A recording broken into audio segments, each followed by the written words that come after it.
and make it so that it's good for Europe and safe for Europe and good for us.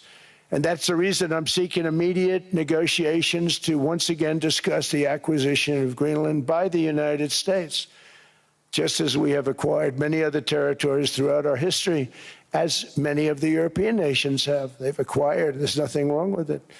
Many of them, some went in reverse, actually, if you look. Some had great, vast wealth, great, vast lands all over the world. They went in reverse. They're stuck back where they started.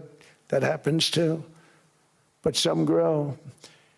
But this would not be a threat to NATO. This would greatly enhance the security of the entire alliance, the NATO alliance. The United States is treated very unfairly by NATO. I want to tell you that. And when you think about it, nobody can dispute it. We give so much and we get so little in return. And I've been a critic of NATO for many years. And yet I've done more to help NATO than any other president by far, than any other person. You wouldn't have NATO if I didn't get involved in my first term. The war with Ukraine is an example. We are thousands of miles away, separated by a giant ocean.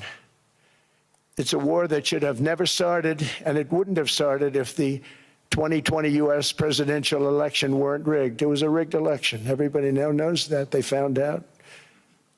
People will soon be prosecuted for what they did.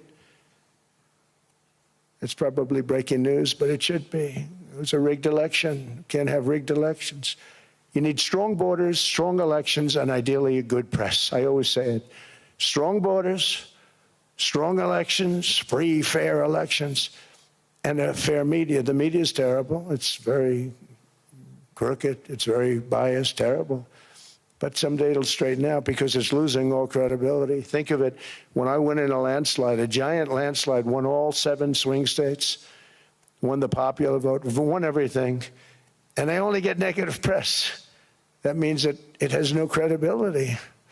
And if they're going to get credibility, they're going to have to be fair. So you need a fair press. But you also need those other elements. And I inherited a terrible, terrible situation.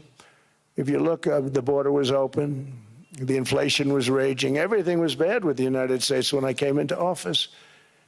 But I also inherited a mess with Ukraine and Russia, something that would have never happened. And I know Putin very well. He and I would discuss Ukraine. It was the apple of his eye, but he wasn't going to do anything. I said, Vladimir, you're not doing it. He would never have done it. It was terrible what happened. I could see it happening, too. After I left, I could see it happening. Biden had given Ukraine and NATO $350 billion, a staggering sum, $350 billion. I came in, and just like the southern border, just like inflation, just like our economy, I said, wow, this place is in trouble, meaning our country. All of these things were out of control. But the border was out of control. We fixed it with the strongest border anywhere in the world. And I've now been working on this war for 1 year, during which time I settled 8 other wars. India, Pakistan. I settled other wars that were Vladimir Putin called me, Armenia, Azerbaijan. He said, I can't believe you settled that one. They were going on for 35 years. I settled it in 1 day. And President Putin called me. He said, you know,